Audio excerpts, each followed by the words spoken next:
What's wrong with you people?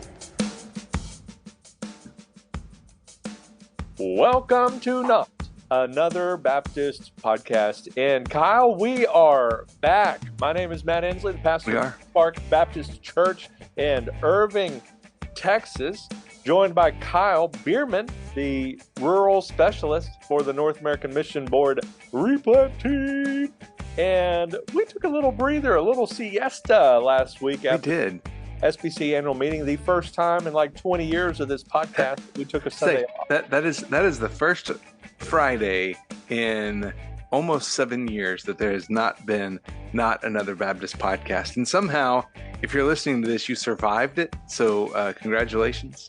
Yeah. And that means we also survived the SBC annual meeting, Matt. It's true. There is still a Southern Baptist convention somehow, by the grace of God. No help from Bart Barber, but no. Anyway, it was a good time. Got to see you briefly, and next year the upside is I'll get to see you a whole lot because I don't have anything to do. You get to drive home and stay in your own bed, maybe. No, I'm gonna let Plymouth Park pay for a nice home. Oh, no, I'm just kidding. I will be staying at my place because you know it's at my place, not people. And so going to do that, like when you jump in the hotel elevator and it's somebody that you don't really want to be stuck with for 10, floors as you're going up. And so you realize that, hey, I think I'm going the wrong direction. And you just hop on out and hope the next elevator is a little better. That may or may not have happened a couple of times. But we did get through it, had a great time. It was good to see you briefly, but yeah, we are done, and we're not talking about that. A lot of stuff happened. The law amendment was defeated. There was a church that was removed from friendly cooperation with the Southern Baptist Convention. That was some of the stuff that got headlines. There was a big resolution on IVF and stuff like that that people are talking about, all of that. Hey, the big main event, obviously, was the IMB sending celebration. And which I missed this year because... Are you even a Southern Baptist? Well, I know. I'm going to censure you. Listen, you are now censured. I was not just playing hooky. We were setting up for the small church pastors lunch where we had about 750 pastors that the replant team hosted at noon on Tuesday. Pastors don't care about IMB missionaries. Well, no, they do. So they you were only able care to be about in NAM. there. I get it. We were having to set up for that. I get it. Just say it. Own it, Kyle. Listen, I was there working, and so when they say, "Hey, you have to be here at this time," I say yes. So, yeah, but a great time, great lunch. I did miss the IMB sending because it was right before lunch, and I was having to work. So, but good time. I am disappointed. I know. I'm sorry. I'm sorry. Bart and I we left the platform, trademark, and went to the seats and sat with our family and got to watch it from there. And so that was pretty cool. Really grateful for that. Jonathan Herndon, if you're listening to this, we appreciate you. If you are an IMB missionary, you should be out probably evangelizing and not listening to this, but we are glad that you're listening and we're grateful for you too. God's doing some incredible work, and we got to celebrate over 80 missionaries being sent. And obviously, man, that's the time that I'll tell you, whoever ever gets on it and tries to sponsor Kleenex for the IMB sending celebration, you will be the hero. Whether there's the highlighters for, Guidestone, race cars, T-shirts, mugs, all of those are great. Whoever finally puts their name on a bag of Kleenexes and passes those suckers around, you will win the SBC. That's phenomenal. Now I know. Good idea. There you go. I know what to do. I'm going to call Plymouth Parks will have Kleenex. Plymouth Park Kleenex, or we could get Mayor Don Currents in his does he have a political action team or committee? Something like for his mayor? Being the mayor of Ozark, Missouri. Yeah, Ozark, Missouri. I'm going to say probably not. Wouldn't that be phenomenal if we could get Kleenexes with Don Currents' face on all of them? Okay, can we just not this because now my ADD wants to go to Vista Print or something. See if I can print the Kleenexes. All right. Hey, Not Another Baptist Kleenex for next year. There you go. All right. Well, here we go. Today, we're not talking about literally any of that. In fact, we're going to talk about what you're not doing right now by listening to this, and that is managing your time well. So we're going to talk about 3 simple time management tips for pastors, as written by Mark Dan's friend of the pod. Got our yearly selfie with him. Did you get yours? No, I never saw Mark this Dude, time. I never ran I'm into telling him. you, now that you're now like on old damn payroll, you're just too good for the Dude, Ivy I was in, celebration. I mean, I spent a lot Now of you're time in too the good to take exhibit the hall. selfie with Mark. I spent a lot of time walking around. I didn't ever see Mark, and I never saw Patrick Watts, former guest here. I saw him walk past several rows ahead in the convention hall, but never ran into him. Yeah, never saw those guys, Kyle, man. anyway, shut up. Have you ever asked a pastor how he's doing and them not say busy or tired? Has that ever happened to you? Rarely, Yeah. very rarely. That's like the common answer is, "Ah, man, doing good, but man, I'm tired. Man, Yeah. I'm busy." And that's how Mark starts this article on Lifeway Research on the 3 simple time management tips for pastors. And, yeah, it's a throwaway phrase. And, anytime we ask a church member, it's usually good. And, it's just kind of a throwaway phrase often. But it is telling because we as pastors are often busy. We're spinning many plates. There's a lot of irons in the fire. We're not only thinking about the sermon that's, 2, 3, 5 days away, but we're also wondering about the end of year budget or, hiring somebody or firing somebody or the website is crashing or the Wi-Fi is having issues. Well, there's a lot of things that are usually on our plates, and that's just at the church. We also have families. And in our case, I've got a daughter that has her final year at home this year and is preparing to go to college. And so there's not hospital visits, there's college visits and stuff like that, while I'm also doing the hospital visits. And then all of the other stuff that we have on our plates, even the need to unwind. And we've talked about that before. And so we found recently, Lifeway found that in the greatest needs of pastor study, half of pastors say time management is an aspect of their personal life that needs some attention, needs a little TLC. And so today we're going to talk a little bit about it. And I like that Mark says the other half are just lying about it. All of us Yeah, struggle that's to manage exactly our right. times. It is just something I don't struggle to manage it. I struggle to fulfill it in the sense of I've got an entire spreadsheet that has every hour of every day managed. Sometimes things derail and all of that kind of stuff. But time management is time stewardship, Yeah. Mark says. And he starts with stewarding what well? What's number 1, Kyle? Number 1 is to budget your ministry time. Why do you need to budget something that's 24/7, Kyle? Yeah, well, that's the issue, right? If you don't budget it, if you don't manage this well, it will become 24/7. And this job that you have, right? Even if it is a calling, it is a career, it is a job, will define your life and will take over every single waking moment Yeah. and even some of those moments when you should not be awake. But it will, if you don't manage this, it will take over your entire life. Yeah. We've talked about this a lot, but I do like how Mark says John the Baptist told people repeatedly, "I am not the Christ. I ain't Jesus, right? I'm John. I am not Jesus. I'm Matt. You're not Jesus. You're Kyle."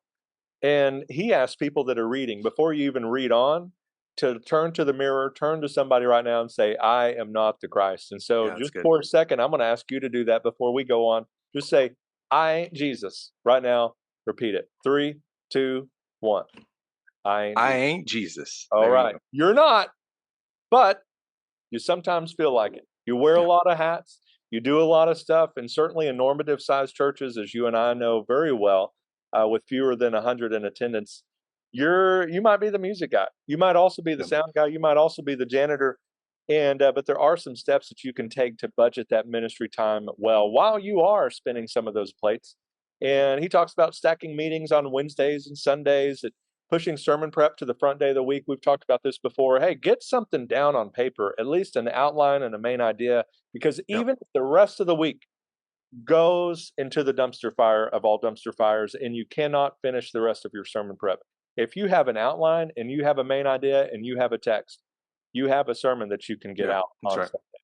It might not be the best, it might not be the longest, and your people might not gripe about that part, but at least start the week, get an outline down, get a main idea down, and then as you have the time to keep digging in, do that.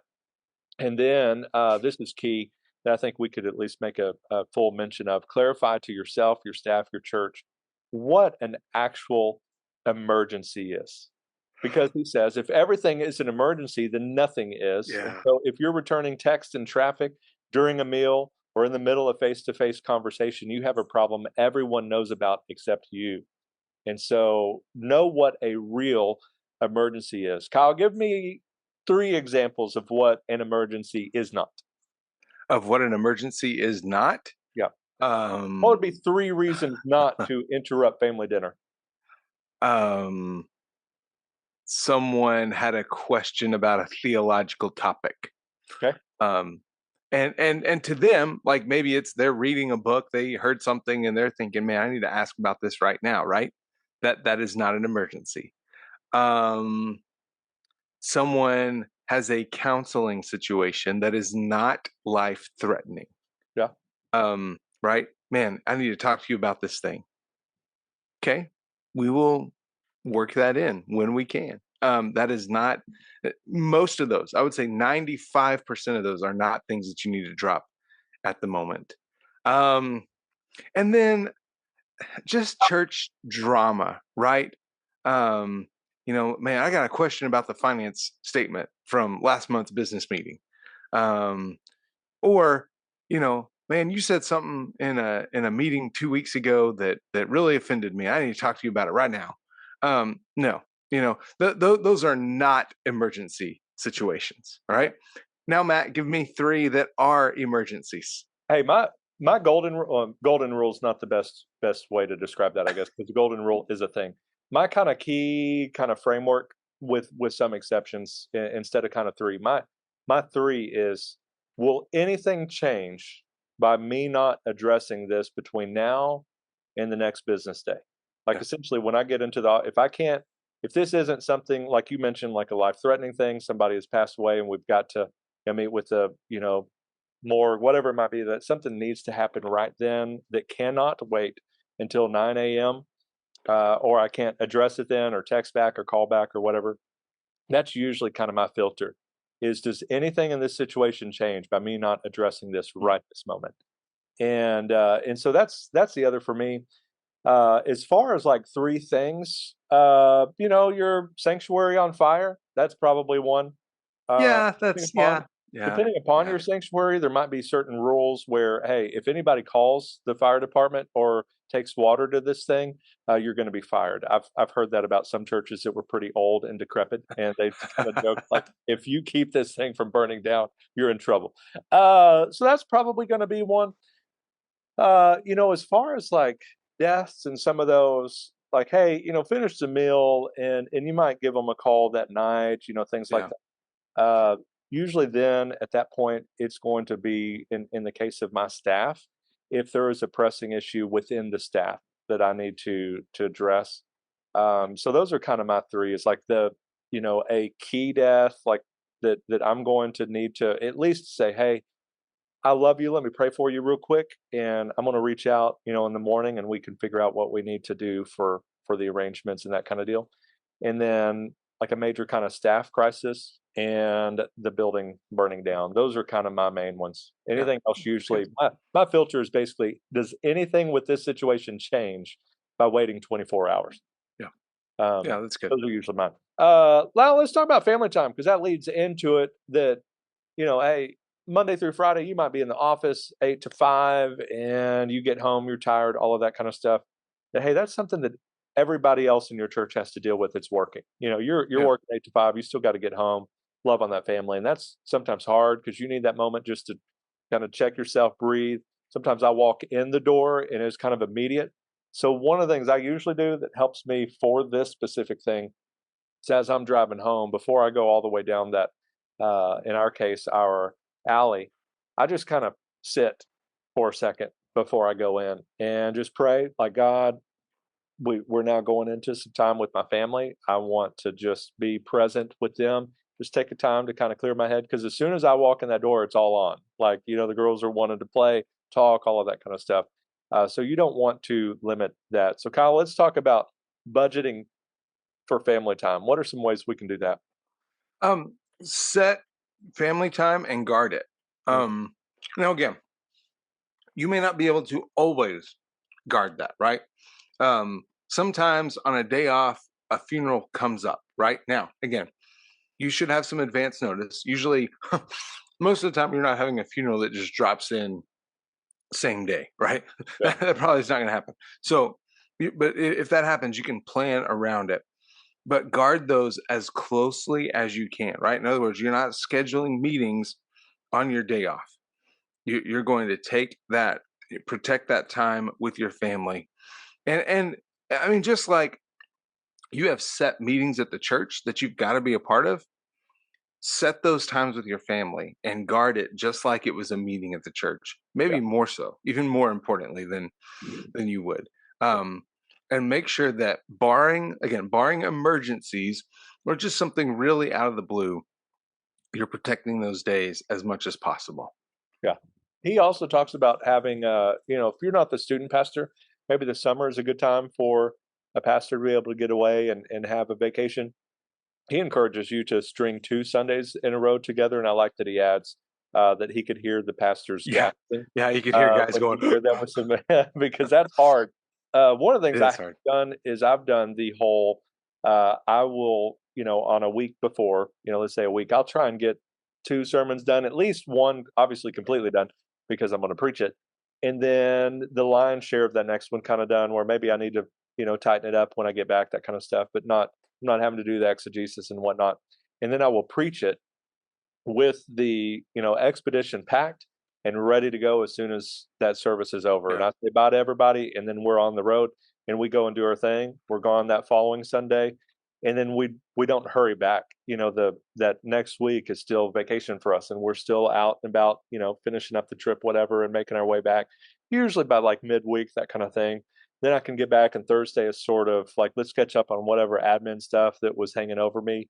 And then Friday, I can fine tune that sermon and be done. And so it feels like 2 weeks, but it's really just one in terms of the Sunday thing. So that's the fix there. But hey, get away if you can. We've talked before, put family time on your calendar. So simple out, because you can say, hey, I've got a meeting tonight. I'm sorry. We'll schedule it tomorrow, stuff like that. And here's finally, the thing. Folks don't always have to know that you have that meeting is a movie night with your family, right? Oh, no. You just say, I've got a meeting. I'm sorry. I'm not available. Yeah. Period. That's it. That's all you got to say. I'm guilty of oversharing, right? Oh man, I'm so sorry. I have this, and this. And in the last couple of years, finally, I've gotten much better at just saying, I'm sorry, I'm not available then. Here's when I can meet, right? Yep. And that's all you got to say. Alternative. Don't just, hey, Right. I'm sorry, I'm busy that night. Give them an alternative. Hey, I got a meeting. And it communicates to your family that they matter. And apart from those just straight up emergencies, be there. Make that time important. And then finally, your personal time. Mark 6:31 and 32, he adds, come away by yourselves to a remote place and rest for a while. For many people were coming and going, and they did not even have time to eat. So they went away in the boat by themselves to a remote place. Look, Jesus took naps. Jesus rested. You can too. Yep. And so we know that, and we have that example from Jesus, but it's important to take some time just to unplug and unwind. If you are fortunate to have a day off, take that day off and try and turn it off. Like, put it in do not disturb for a while and go take in a movie, go to the library, read a book for a while, go for a walk, go for a run, go for a little day trip, go out to eat something. Take some personal time just with yourself or your family and time. I'm glad you mentioned the do not disturb. That is a key feature when he talks about budgeting ministry time, talking about doing sermon preparation. Put your phone on do not disturb. You can set certain numbers that can come through. So for instance, my wife, both of my kids, their school, those things will always be able to get through my do not disturb. So, obviously set those that are really important, that folks who need to contact you can. Otherwise, put your phone on do not disturb when you're really deep in sermon prep, when you're doing your family time, put it on Do Not Disturb. And here's the even better thing: put your phone in the other room. If you're not, if you're doing something with your family that night, put it away so it's not a distraction to check Facebook every 5 minutes. Yeah. You go out to a movie, put it on Do Not Disturb. The other people in the theater will really appreciate that as well. You can, these phones are great, but man, they can become a distraction from all this and blow up time management really quickly if you're not careful to do it. Hey, after all, if you don't manage your time's going to manage you. And right. So be in the driver's seat, be flexible, all of that kind of stuff. But you've got to take some time to really think through your hours, your minutes, your seconds, because we all have the same amount, and we can either get a whole lot of stuff done or lead ourselves into burnout based on ultimately how we manage our time. So we're going to put the link to this in the show note and hope that you have a great week and that you somehow get the 30 minutes back that you spent listening to this. Have a great time, and until next time, may your coffee be as black as night and as bold as the gospel you declare.